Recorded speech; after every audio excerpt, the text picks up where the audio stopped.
Alors, ce nouvel art de gouverner, celui dont j'ai essayé de vous montrer qu'il était devenu, c'est le premier point, une des fonctions, des attributs, une des tâches de la souveraineté, dont j'ai essayé de vous montrer qu'il avait trouvé son principe fondamental de calcul dans la raison d'État.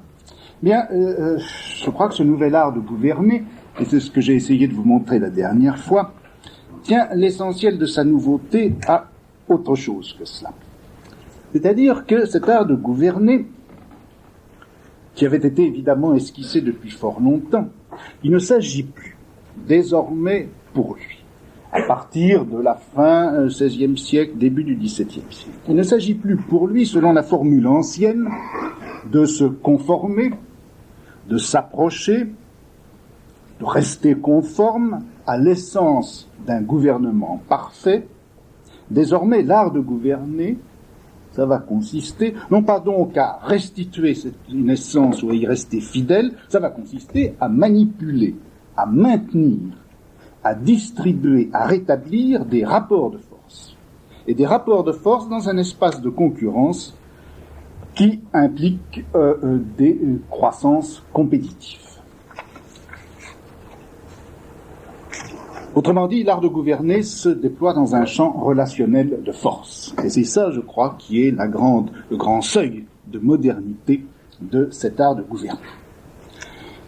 Se déployer dans un champ relationnel de force, ça veut dire concrètement mettre en place deux grands ensembles de technologies politiques. L'un dont je vous ai parlé la dernière fois, c'est un ensemble constitué par les procédures nécessaires et suffisantes au maintien de ce qu'on allait bientôt appeler, de ce qu'on appelait déjà à cette époque la balance de l'Europe, l'équilibre européen, c'est-à-dire en somme l'art qui consiste, ou la technique qui consiste à organiser, aménager la composition et la compensation interétatique des forces, et ceci grâce à une double instrumentation, une instrumentation diplomatique, diplomatie permanente et multilatérale d'une part, et puis d'autre part, organisation d'une armée de métier.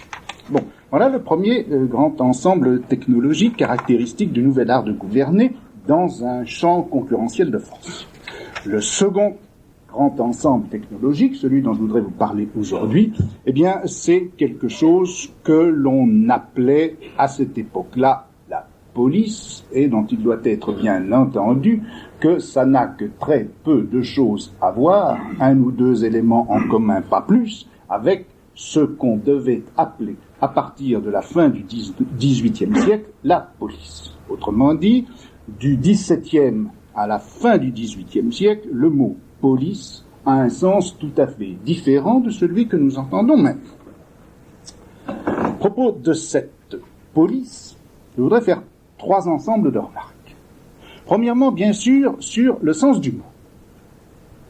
Sens du mot, disons que du 15e, enfin au 15e, au 16e siècle, vous trouvez déjà fréquemment ce mot de police qui désigne à ce moment-là un certain nombre de choses. D'abord, on appelle par police tout simplement une forme de communauté ou d'association qui serait en somme régie par une autorité publique.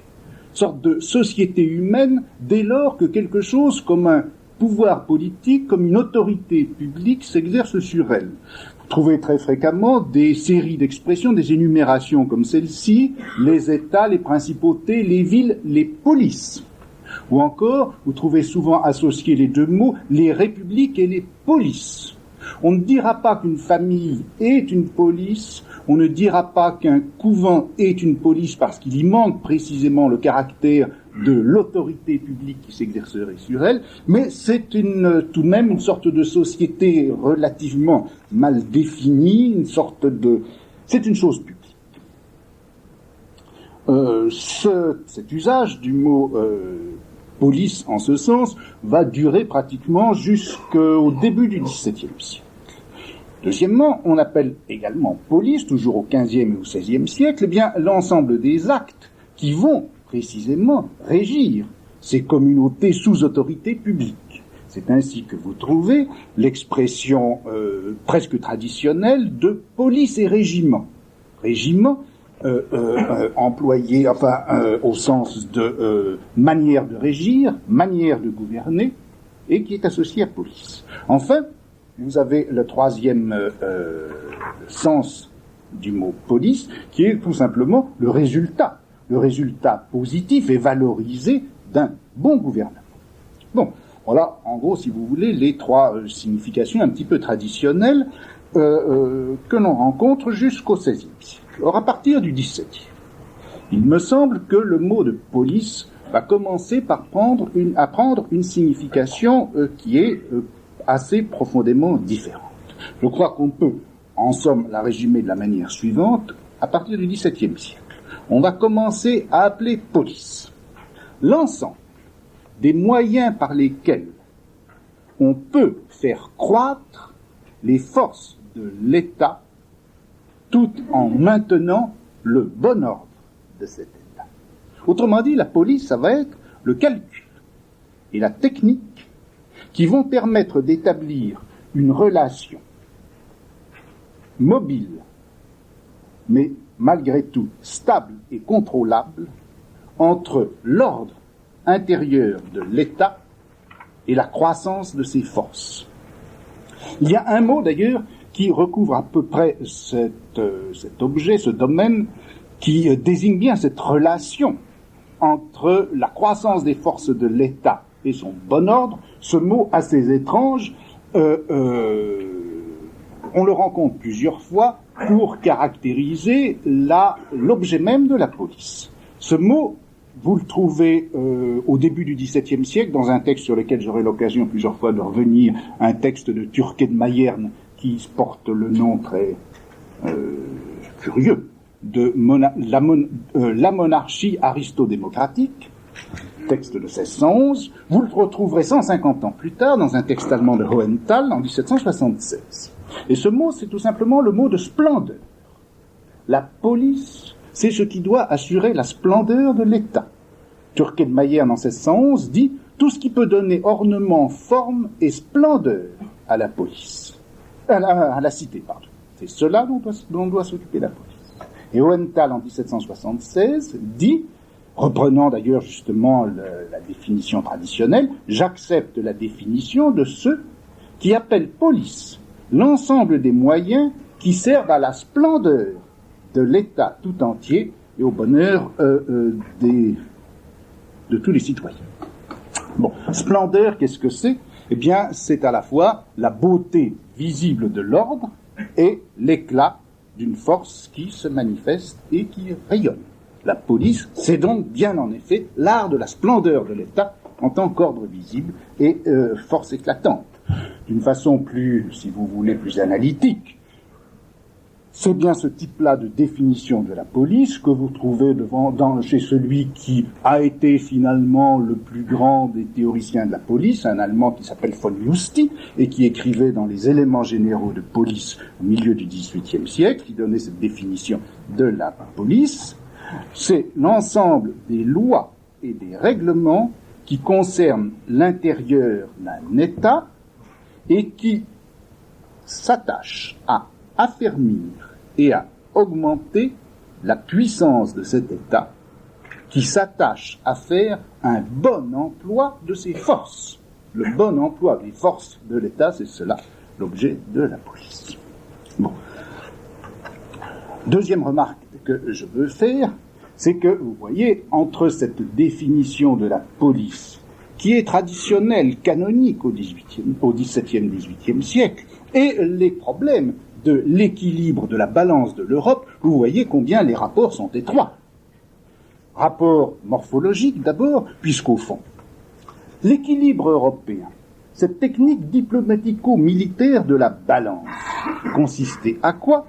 Eh bien, à maintenir un équilibre entre des forces différentes, multiples, et qui tendaient chacune à croître selon son propre développement. La police va être également, mais en quelque sorte en sens inverse, une certaine manière de faire croître au maximum les forces de l'État, d'un État, tout en maintenant son bon ordre. Dans un cas, il s'agit de maintenir, et c'est là l'objectif principal, un équilibre en quelque sorte, malgré la croissance de l'État, et dans l'autre, c'est le problème de l'équilibre européen. Le problème de la police, ça va être comment, tout en maintenant le bon ordre dans l'État, faire en sorte que ces forces croissent au maximum. Premier rapport, donc, entre la police et l'équilibre européen. Deuxièmement, rapport de conditionnement, car il est bien évident que dans cet espace de compétition interétatique qui s'est ouvert très largement au cours du XVIe siècle, à la fin du XVIe siècle, et qui a pris la relève des rivalités dynastiques, dans cet espace de concurrence, je ne veux pas dire généralisée, de concurrence européenne entre les États, il est bien entendu que le maintien de l'équilibre ne s'acquiert que dans la mesure où chacun des États est capable de faire croître sa propre force, et dans une proportion qui soit telle qu'il ne se trouve jamais dépassé par un autre. On ne peut effectivement maintenir la balance et l'équilibre en Europe que dans la mesure où chacun des États a une bonne police qui lui permet de faire croître ses propres forces. Et si le développement n'est pas relativement parallèle entre chacune de ces polices, on va avoir des faits de déséquilibre. Chaque État a donc, pour ne pas voir le rapport des forces s'inverser en sa défaveur, chaque État doit donc avoir une bonne police. Et on en arrivera vite à la conséquence en quelque sorte paradoxale et inverse, qui consistera à dire, mais finalement, si dans l'équilibre européen, il y a un État, même qui n'est pas le mien, il y a un État qui se trouve avoir une mauvaise police, eh bien, on va avoir un phénomène de déséquilibre. Et par conséquent, il faut veiller à ce que, même chez les autres, la police soit bonne. L'équilibre européen se mettra donc à fonctionner comme police, en quelque sorte, interétatique, ou comme droit.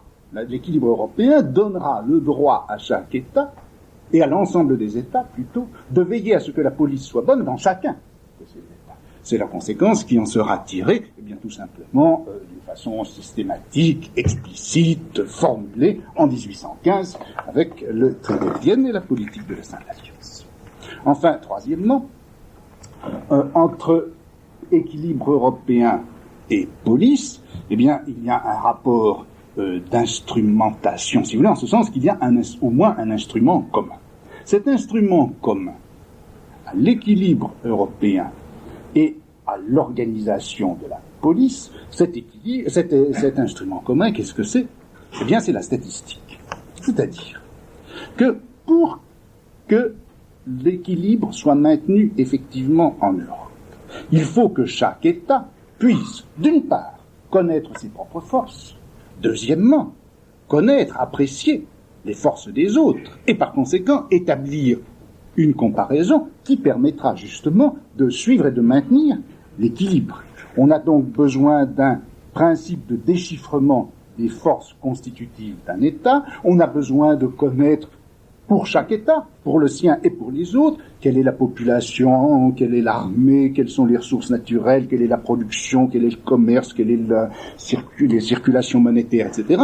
Tous éléments qui sont effectivement donnés par cette science, ou plutôt par ce domaine de connaissances qui s'ouvre et se fonde, se développe à ce moment-là, et qui est la statistique. Or, la statistique, comment est-ce que l'on peut l'établir ?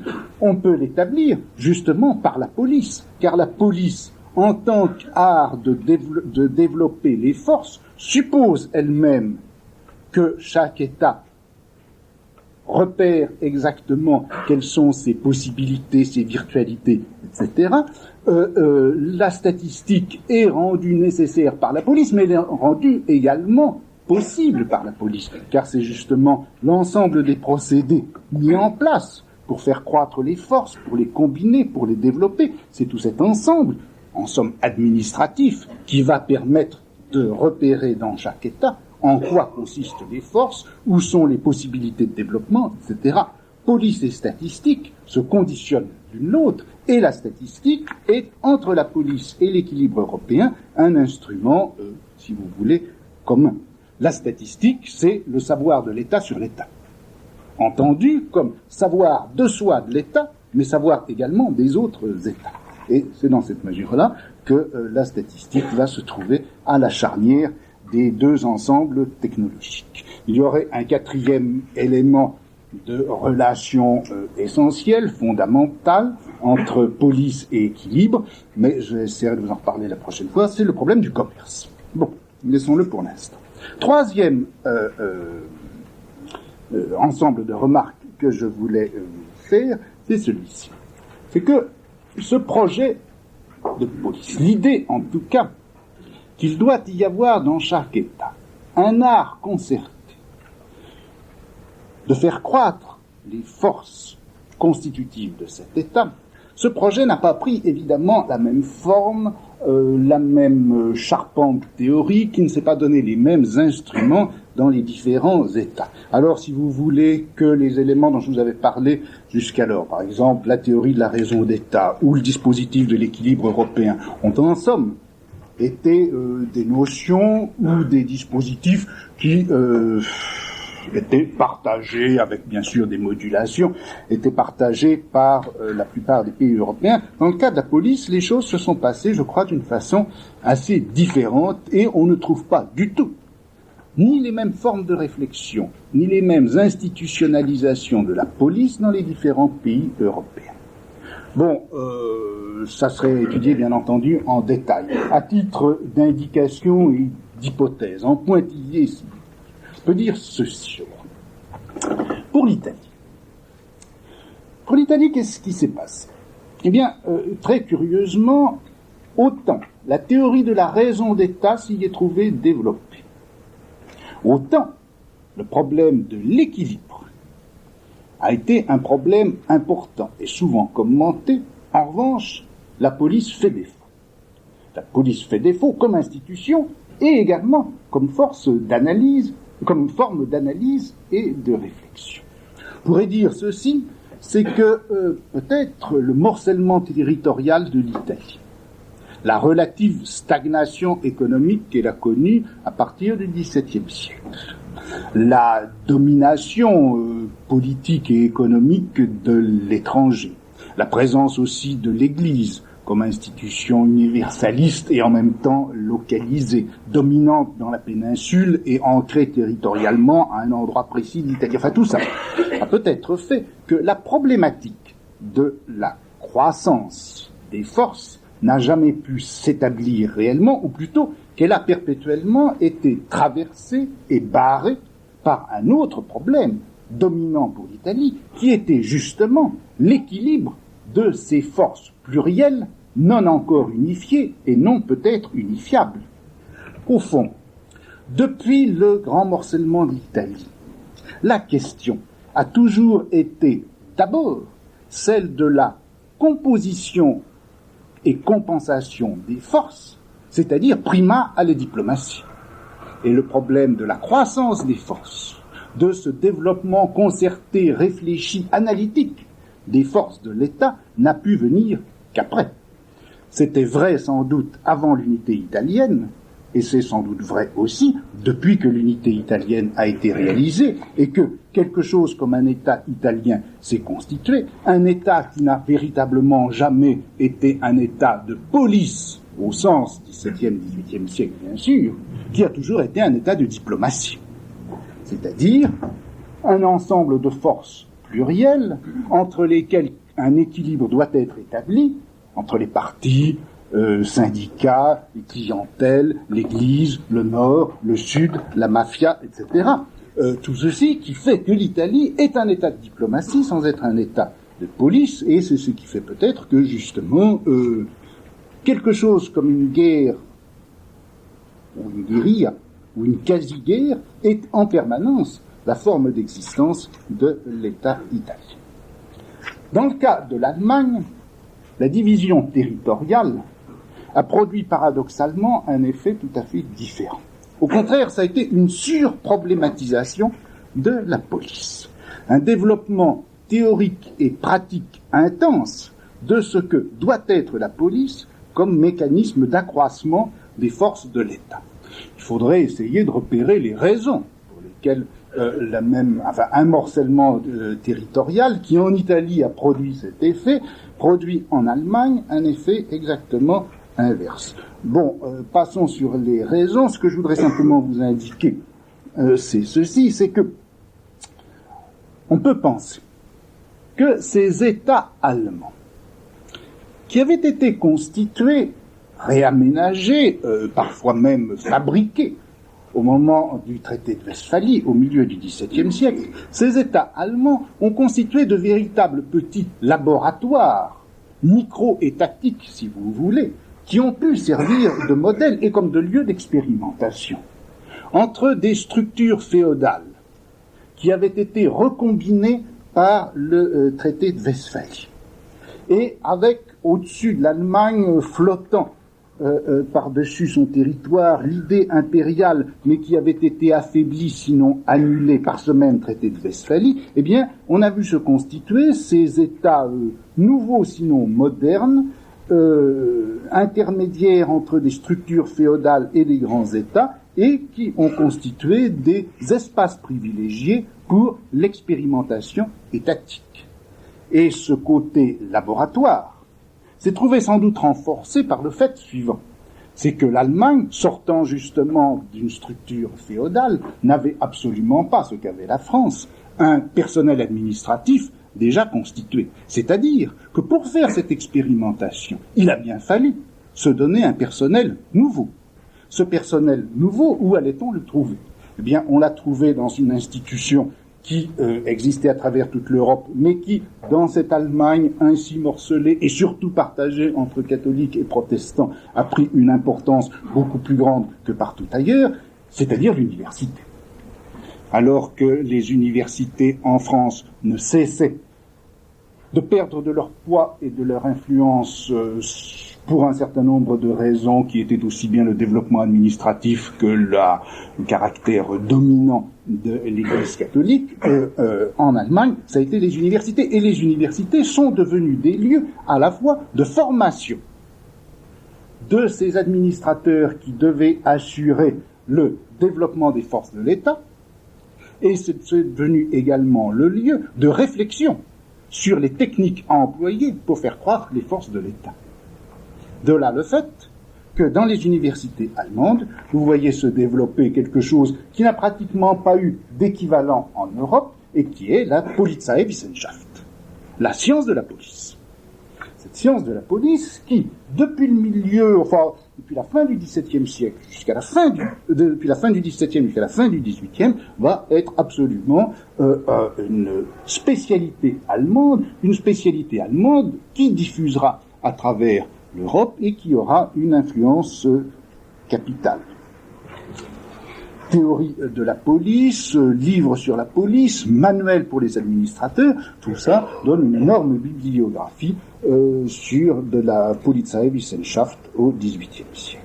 Bon, en France, je crois qu'on a une situation qui n'est ni la situation italienne ni la situation allemande, le développement rapide, précoce de l'unité territoriale, de la centralisation monarchique, de l'administration aussi, a fait que la problématisation de la police ne s'est absolument pas faite sur ce mode théorique et spéculatif qu'on peut remarquer en Allemagne. C'est en quelque sorte à l'intérieur même de la pratique administrative que petit à petit s'est mis en place. La police a été en quelque sorte conçu, mais conçu sans théorie, conçu sans système, conçu sans concept, pratiqué par conséquent, institutionnalisé à travers des mesures, des ordonnances, des recueils d'édits, etc., à travers aussi des critiques, des projets venant non pas du tout de l'université, mais de personnages qui rôdaient autour de l'administration, soit qu'ils étaient eux-mêmes administrateurs, soit qu'ils désiraient y entrer, soit qu'ils en avaient été chassés. On le trouve également chez des pédagogues, et en particulier chez les pédagogues de princes, où vous avez une théorie de la police, par exemple, chez Fénelon, une autre très intéressante chez l'abbé Fleury, chez tous ceux qui ont été précepteurs des dauphins.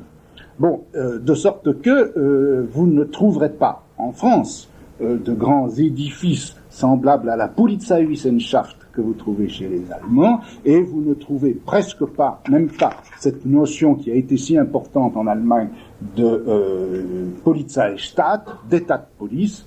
Je n'ai trouvé, bien entendu sous réserve, on le trouverait je pense dans d'autres textes, mais enfin, j'ai trouvé une fois chez Montchrétien, dans son traité d'économie politique, l'expression état de la police, qui correspond exactement au Polizeistaat des Allemands.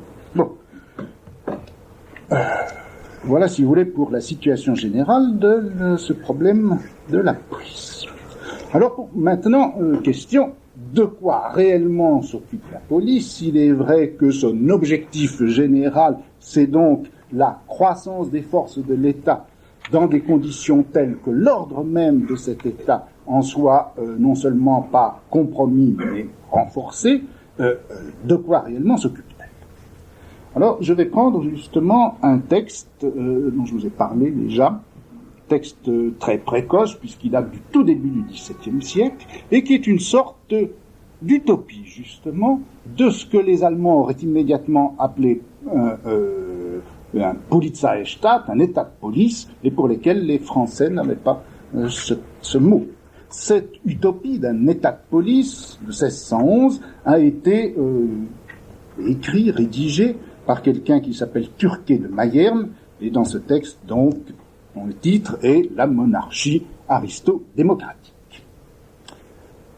Dans ce texte, Turquet de Mayerne commence par définir la police comme tout ce qui doit donner, là je vous ai déjà cité ce texte, ornement, forme et splendeur à la cité.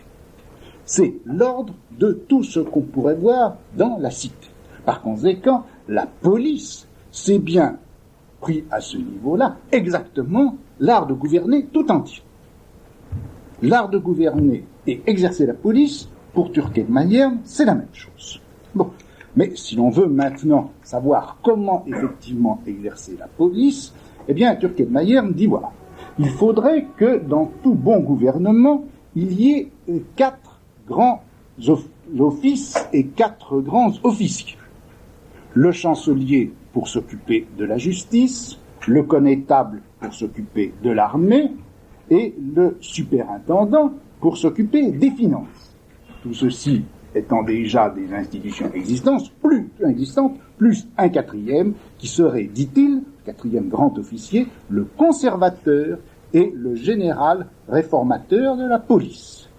Quel serait son rôle? Eh bien, son rôle serait d'entretenir parmi le peuple une, et là je vous cite, singulière pratique de modestie, charité, loyauté, industrie et bon ménage.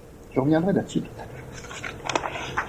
Maintenant, ce grand officier, qui est donc au même niveau que le chancelier, le connétable, surintendant, ce grand officier, ce conservateur de la police, qui va-t-il avoir sous ses ordres dans les différentes régions du pays et dans les différentes provinces?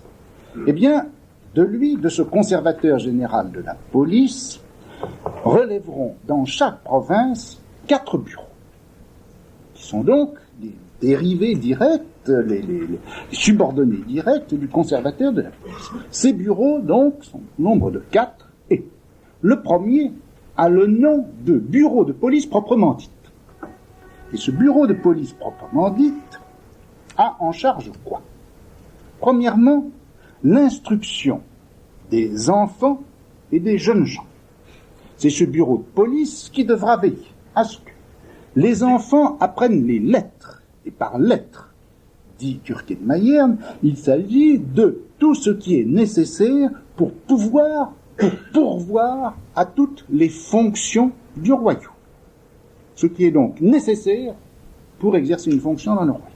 Ils devront apprendre évidemment la piété, et enfin ils devront apprendre les armes. Ce bureau de police, qui s'occupe de l'instruction donc des enfants et des jeunes gens, devra aussi s'occuper de la profession de chacun. C'est-à-dire, une fois la formation terminée, et lorsque le jeune homme arrivera à l'âge de 25 ans, eh bien, il devra se présenter au bureau de la police. Et là, il devra dire quel type d'occupation il veut avoir dans sa vie.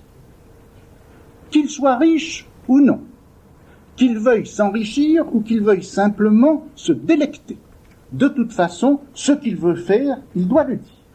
Et il sera inscrit sur un registre avec son choix de profession, son choix de mode de vie, inscrit une fois pour toutes. Et ceux qui, par hasard, ne voudraient pas s'inscrire dans l'une des rubriques, alors je passe sur celles qui sont proposées, ceux qui ne voudraient pas s'inscrire, ceux-là, ne devraient pas être tenus au rang de citoyens, mais ils devraient être considérés comme un rebut du peuple, truand et sans honneur. Voilà pour le bureau de police. À côté, et toujours donc sous la responsabilité, sous la direction de ce grand officier qui est le réformateur général de la police, on va avoir à côté du bureau de police proprement dit, des bureaux de police non proprement dit, à savoir le bureau de charité. Et le bureau de charité va s'occuper des pauvres, bien sûr des pauvres valides auxquels on donnera un travail ou que l'on contraindra à prendre un travail, les pauvres malades et invalides auxquels on donnera des subventions. Ce bureau de charité s'occupera aussi de la santé publique, en temps d'épidémie et de contagion, mais également en tout temps. Le bureau de charité s'occupera aussi des accidents du feu, des inondations, des déluges, et de tout ce qui peut être cause d'appauvrissement qui mettent les familles en indigence et misère. Essayez d'empêcher ces accidents, essayez de les réparer et aider ceux qui en sont victimes. C'est le bureau de charité. Enfin, toujours, fonction de ce bureau de charité, eh bien, prêtez de l'argent aux menus artisans et aux laboureurs qui se trouveraient en avoir besoin pour l'exercice de leur métier et de façon à pouvoir les mettre à l'abri des rapines des usuriers. Troisième bureau, après la police proprement dite, la charité, un troisième bureau qui va s'occuper des marchands et qui là réglera, je passe très vite, les problèmes de marché, les problèmes de fabrication, de mode de fabrication, qui devra favoriser le commerce dans tout le pays, dans toute la province, pardon. Et enfin, quatrième bureau, le bureau du domaine, qui lui s'occupera des biens immobiliers, éviter par exemple que les droits seigneuriaux n'écrasent trop le peuple, veiller à l'achat et à la manière dont on achète et dont on vend les biens-fonds, veiller au prix de ces ventes, tenir registre des héritages, veiller enfin au domaine du roi et aux chemins, aux rivières, aux édifices publics, aux forêts. Bon. Eh bien, si l'on regarde un petit peu ce projet de Turquet-Mayenne, qu'est-ce qu'on voit? On voit d'abord ceci.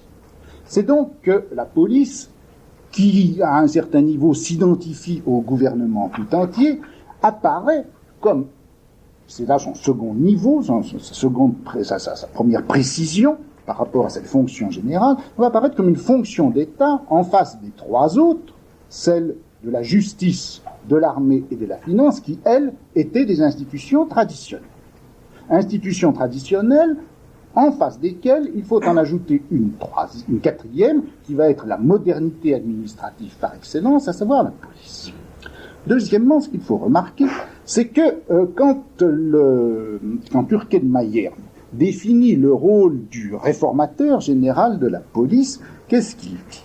Il dit que ce réformateur doit veiller à la loyauté, à la modestie des citoyens, dont il a une fonction morale, mais il doit également s'occuper de la richesse et du ménage, c'est-à-dire de la manière dont les gens se conduisent quant à leur richesse, quant à leur manière de travailler, de consommer, etc. C'est donc un mélange de, si vous voulez, moralité et travail.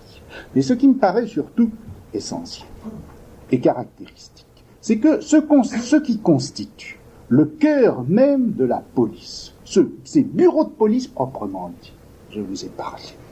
Ces bureaux de police, quand on regarde de quoi ils s'occupent, à quoi ils doivent faire attention, on s'aperçoit que c'est l'éducation d'une part et la profession, la professionnalisation des individus, l'éducation qui doit les former de manière à ce qu'ils puissent avoir une profession, et puis ensuite, quelle est la profession, ou en tout cas, quel est le type d'activité auquel ils se consacrent et auquel ils s'engagent à se consacrer.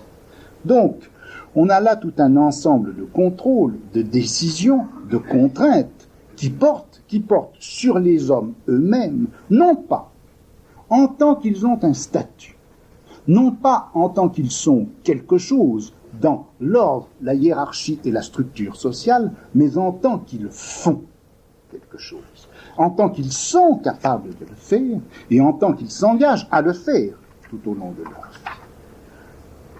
Turquet de Mayerne le fait remarquer d'ailleurs lui-même, ce qui est important pour la police, ce n'est pas la distinction entre noble et roturier, ce n'est donc pas la différence de statut, c'est la différence des occupations.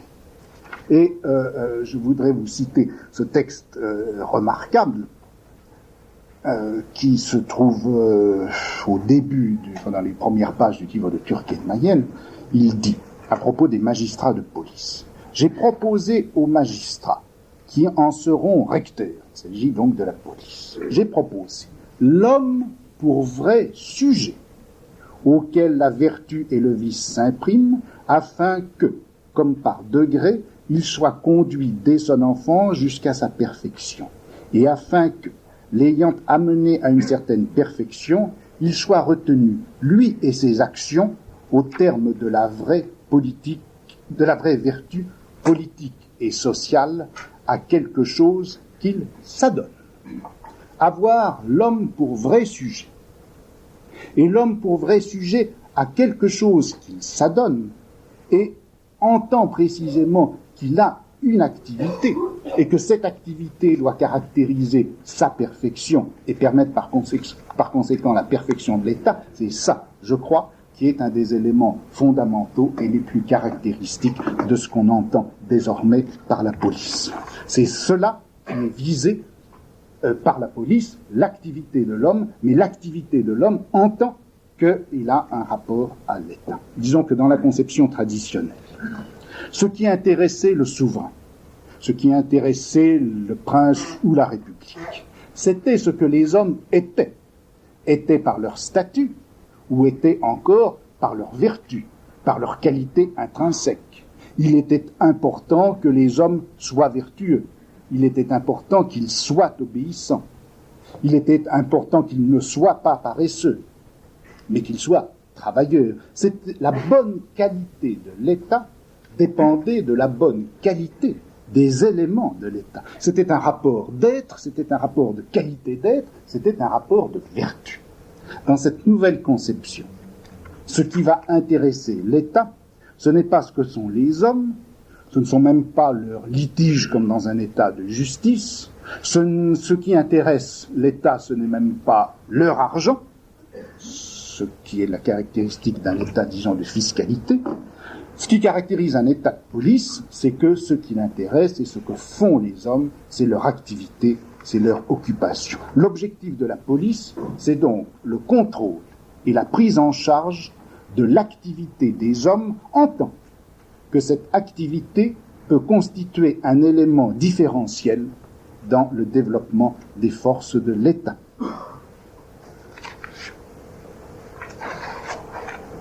Bon, je crois qu'on est là, si vous voulez, au cœur même de ce qui va constituer l'organisation de ce que les Allemands appellent l'État de police et que les Français, sans l'appeler comme tel, ont de fait mis en place. À travers le projet de Turquet de Mayerne, on voit au fond à quoi s'accroche ce projet de grande police. C'est l'activité de l'homme comme élément constitutif de la force de l'État.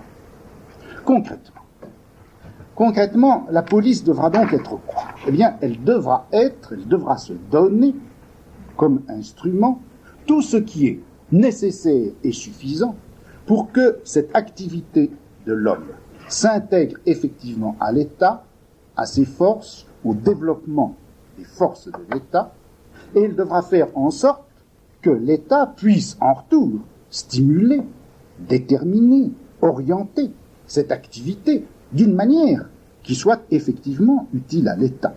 D'un mot, il s'agit de la création de l'utilité étatique à partir de et à travers l'activité des hommes. Création de l'utilité publique à partir de l'occupation, de l'activité, à partir du faire des hommes. Eh bien, je crois qu'à partir de là, et en ressaisissant là le cœur de cette idée si moderne de la police, eh bien, je crois que l'on peut facilement déduire, si vous voulez, les objets dont la police prétend désormais s'occuper. Premièrement, la police aura à s'occuper, premier souci, eh bien, du nombre des hommes. Car c'est très important, aussi bien quant à l'activité des hommes qu'à leur intégration dans une utilité étatique, de savoir combien il y en a et de faire en sorte qu'il y en ait le plus possible. La force d'un État dépend du nombre de ses habitants. C'est une thèse que l'on voit se formuler déjà tôt dans le Moyen-Âge, répétée à travers le XVIe siècle, mais qui, au XVIIe siècle, va commencer à prendre un sens précis dans la mesure où on posera aussitôt le problème de savoir combien d'hommes il faut effectivement et quel rapport il doit y avoir entre le nombre d'hommes et l'étendue du territoire, les richesses, etc., pour que la force de l'État puisse croître au mieux et de la façon la plus sûre. La thèse, l'affirmation que la force d'un État dépend du nombre de ses habitants, vous la trouvez répétée obstinément à travers tout le XVIIe, au début du XVIIIe siècle encore, avant la grande critique et la grande reproblématisation que feront les physiocrates. Mais je prends un texte de la fin du XVIIIe, tout début la fin du XVIIe ou tout début du XVIIIe, un texte de Fleury, qui dit précisément dans les notes qui ont été publiées, qui fait les notes des leçons qu'il donnait au dauphin, l'abbé Fleury disait « On ne peut rendre justice, faire guerre, lever finance, etc., sans qu'il y ait abondance d'hommes vivants, sains et paisibles. Plus il y en a, plus le reste est facile, plus l'État et le prince sont puissants. » Mais encore faut-il aussitôt dire que ce n'est pas le chiffre absolu de la population qui est important, mais son rapport avec l'ensemble des forces, ensemble étendue du territoire, ressources naturelles, richesses, activités commerciales, etc. Et c'est toujours Fleury qui dit dans ses notes de cours, « Étendue de terre ne fait rien à la grandeur de l'État, mais fertilité et nombre d'hommes, Hollande, Moscovie, Turquie, quelle différence? Étendue déserte, nuit au commerce et au gouvernement, plutôt 500 000 hommes en peu d'espace qu'1 million dispersés, terre d'Israël. De là, si vous voulez, le premier objet de la police, comme le nombre d'hommes, le développement quantitatif de la population par rapport aux ressources et possibilités du territoire qu'occupe cette population. C'est ce que Hohenthal appellera dans son traité de police la copia civium, la quantité de citoyens, l'abondance de citoyens. Premièrement, donc, nombre des citoyens, c'est ça le premier objet de la police. Deuxième objet de la police, les nécessités de la vie. Car il ne suffit pas qu'il y ait des hommes, faut-il encore qu'ils puissent vivre. Par conséquent, la police va s'occuper de ces nécessités immédiates, au premier chef, bien sûr, les vivres, les objets dits de première nécessité, là encore, Fleury dira, prince et père, nourrir ses enfants, chercher les moyens de procurer au peuple nourriture, vêtements, logements, chauffage, on ne peut trop multiplier les denrées utiles de la vie. Cet objectif de la police, veiller à ce que les gens puissent effectivement soutenir la vie que la naissance leur a donnée, implique évidemment une politique agricole, multiplier le peuple de la campagne par la diminution des tailles, des charges de la milice, cultiver les terres qui ne sont pas encore, etc. Tout ceci, c'est dans Fleury. Donc ça implique une politique agricole. Ça implique également un contrôle exact de la circulation, de la commercialisation des denrées, de leur circulation, des provisions qui sont faites pour les moments de disette, etc. bref, tout ce que cette police des grains dont je vous ai parlé au début, et qui constitue, d'après d'Argenson, la police la plus précieuse et la plus importante pour l'ordre public, ce qui implique également que non seulement la commercialisation de ces vivres et denrées sera surveillée, mais également que leur qualité au moment de leur mise en vente, leur bonne qualité, le fait qu'ils ne soient pas gâtés, etc. Et par là, on touche à un troisième objectif de la police, après le nombre des gens, les nécessités de la vie, on touche au problème de la santé. La santé,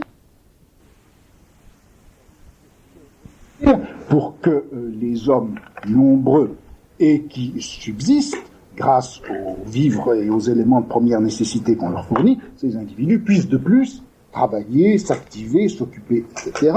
Et par conséquent, la santé ne sera pas pour la police simplement un problème dans les cas d'épidémie, lorsque la peste se déclare, ou lorsqu'il s'agit simplement d'écarter des contagieux comme les lépreux, mais désormais la santé quotidienne de tout le monde va devenir un objet permanent de soucis et d'intervention pour la police.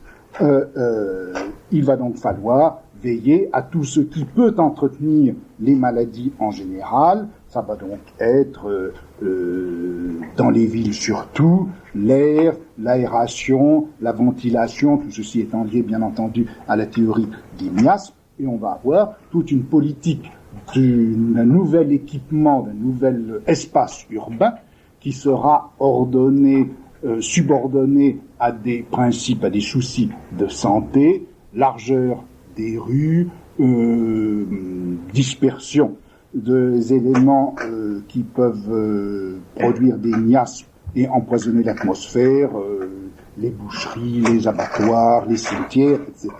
Donc toute une politique de l'espace urbain liée à ce problème de santé. Cinquième ou quatrième objet de la police, je ne sais plus, après la santé, eh bien ça va être précisément quand on a des hommes nombreux qui peuvent subsister et qui sont en bonne santé, veiller à leur activité.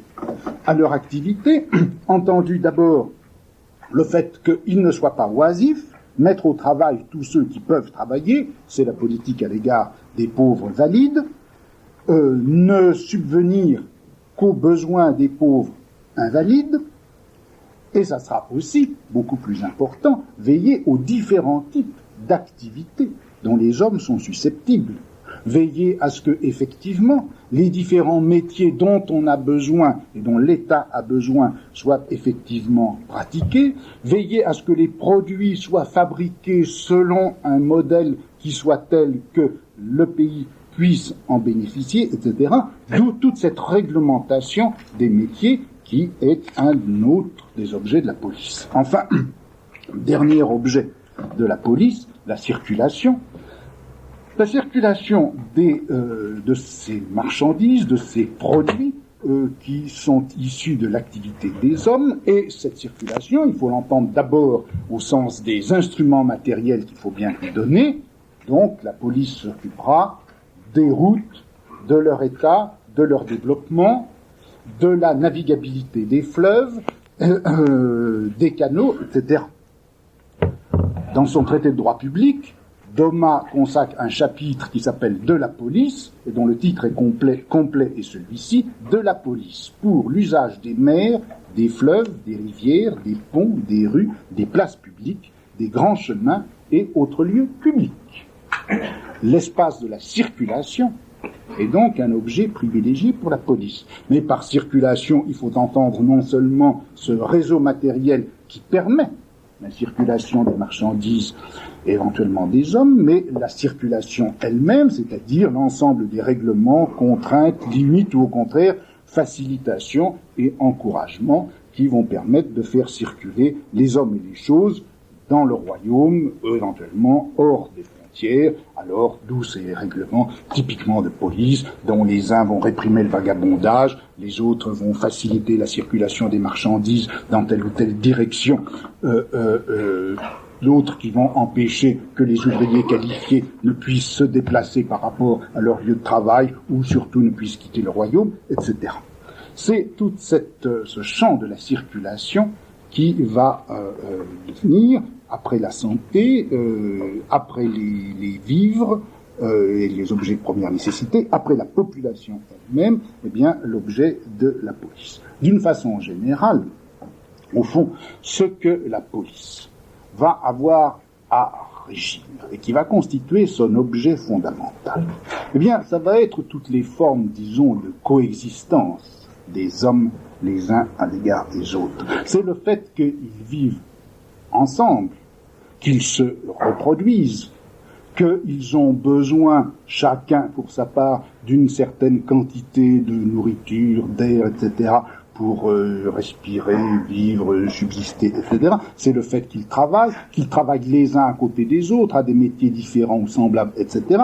C'est le fait aussi qu'ils sont dans un espace de circulation. C'est toute cette espèce de, pour employer un mot qui est anachronique par rapport aux spéculations de l'époque, toute cette espèce de socialité que la police doit prendre en charge. Ce que la police, et alors là, les théoriciens ou les théoriciens du XVIIIe siècle diront, ce dont la police s'occupe au fond, c'est la société.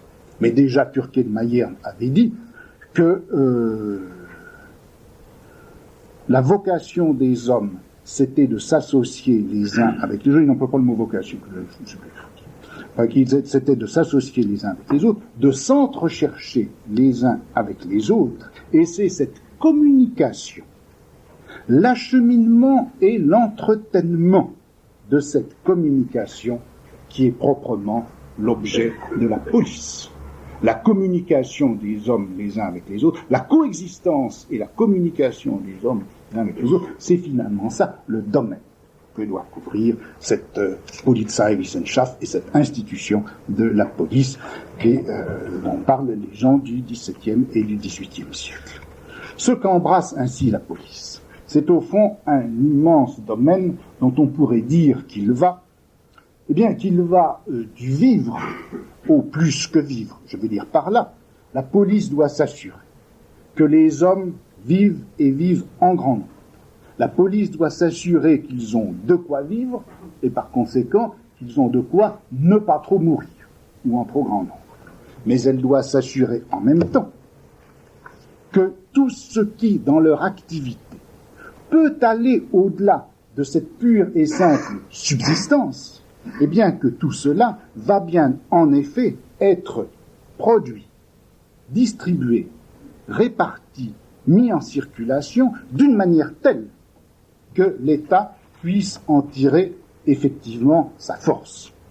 Disons d'un mot, que dans un système économique, social, on pourrait même dire, dans ce système anthropologique nouveau qui se met en place à la fin du XVIe, au début du XVIIe siècle, dans ce nouveau système, qui n'est plus commandé par le problème immédiat du ne pas mourir et survivre, mais qui va être commandé maintenant par le problème vivre et faire un peu mieux que vivre, eh bien, à partir de c'est là que la police s'insère, dans la mesure où elle est l'ensemble des techniques qui assurent que vivre, faire un peu mieux que vivre, coexister, communiquer, tout ceci sera effectivement convertissable en force d'État.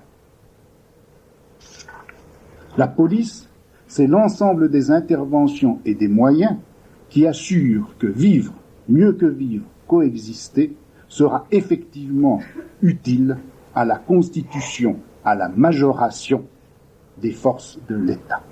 On a donc, si vous voulez, avec la police, un cercle qui, partant de l'État, comme pouvoir d'intervention rationnel et calculé sur les individus, va faire retour à l'État comme ensemble de forces croissantes ou à faire croître, mais qui va passer par quoi? Eh bien, par la vie des individus, qui va maintenant, comme simple vie, être précieuse à l'État. Au fond, ceci, c'était déjà acquis. On savait bien qu'un roi et un souverain étaient d'autant plus puissants qu'il avait beaucoup de sujets. Ça va passer par la vie des individus, mais ça va passer aussi par leur mieux que vivre, par leur plus que vie, c'est-à-dire par ce qu'on appelle à l'époque la commodité des hommes, leur agrément ou encore leur félicité. C'est-à-dire que ce cercle, avec tout ce qu'il implique, fait que la police doit arriver à articuler l'une sur l'autre la force de l'État et la félicité des individus. Cette félicité en tant que mieux que vivre des individus, c'est cela qui doit être en quelque sorte prélevé et constitué en utilité étatique. Faire du bonheur des hommes l'utilité de l'État, faire du bonheur des hommes la force même de l'État. Et c'est pourquoi vous trouvez dans toutes ces définitions de la police auxquelles je faisais allusion tout à l'heure, un élément que j'avais avec soin mis de côté, et qui est le bonheur des hommes. Vous trouvez par exemple chez Lamarck cette affirmation que l'unique objet de la police consiste à conduire l'homme à la plus parfaite félicité dont il puisse jouir en cette vie. Ou encore, Hohenthal, dont je vous avais cité la première partie, je cité la définition de la police, mais dans sa première partie seulement, Hohenthal dit que la police, c'est l'ensemble des moyens qui assurent alors rei publicae splendorem, la splendeur de la République, et externam singulorum civilium felicitatem, et la félicité externe de chacun des individus. Splendeur de la République et félicité de chacun. Je reprends la définition fondamentale de Giusti, qui encore une fois est la plus claire et la plus articulée, la plus analytique. Von Giusti dit ceci: les lois et les règlements, la police c'est l'ensemble des lois et des règlements qui concernent l'intérieur d'un État, qui tendent à affermir et à augmenter sa puissance, à faire un bon emploi de ses forces, cela je vous l'avais déjà cité, et enfin à procurer le bonheur des sujets.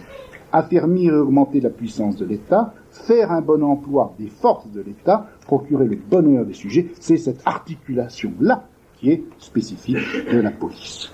Bien, il y a un mot qui, mieux encore que celui d'agrément, de commodité, de félicité, désigne ce dont la police s'occupe.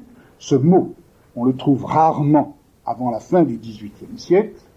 Il a pourtant été employé au début du XVIIe, mais me semble-t-il d'une façon assez unique, sans avoir été, me semble-t-il, réutilisé dans la littérature française, mais vous allez voir quel écho il aura et en quoi ça va déboucher sur toute une série de problèmes absolument fondamentaux. Ce mot est celui-ci, on le trouve dans Montchrétien, l'économie politique.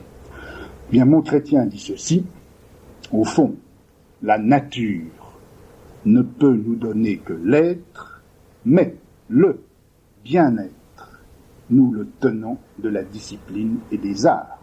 La discipline, qui doit être égale pour tous, important qu'il est au bien de l'État que tous y vivent bien et honnêtement, et les arts, qui, depuis la chute, sont indispensables pour nous donner, et je cite à nouveau, le nécessaire, l'utile, le bienséant et l'agréable. Eh bien, tout ce qui va de l'être au bien-être, tout ce qui peut produire ce bien-être au-delà de l'être, et de telle sorte que le bien-être des individus soit la force de l'État, c'est cela, me semble-t-il, qui est l'objectif de la police.